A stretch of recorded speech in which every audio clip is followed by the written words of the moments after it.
தக்குவா என்பது ஆடை அல்ல, தக்குவா என்பது இந்த மொழிகள் அல்ல, தக்குவா என்பது ஹிஜாப் அல்ல, தக்குவா என்பது பேச்சல்ல. ரசூலுல்லாஹி ஸல்லல்லாஹு அலைஹி வஸல்லம் சொன்னார்கள், அத்தக்குவா ஹுனா, அத்தக்குவா ஹுனா. தக்குவா என்பது இங்கே இருப்பது, இங்கே இருப்பது, அது செயலால் வெளிப்படும் உள்ளத்தில் இருந்து. சுப்ஹானல்லாஹ்.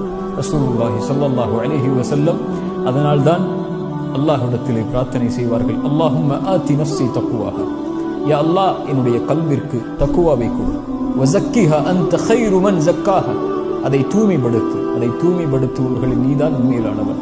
ஃபஇன்னல்லாஹ யுஹிப்புல் முத்தகீன்.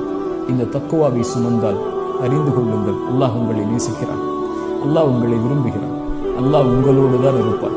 ஒருபோதும் அல்லாஹ் தக்குவா உடையவர்களை எந்த சூழலிலும் எந்த நிலையிலும் உலகத்திலும் மறுமையிலும் அல்லாஹ் கைவிடுவதில்லை. அஸ்ஸலாமு அலைக்கும்.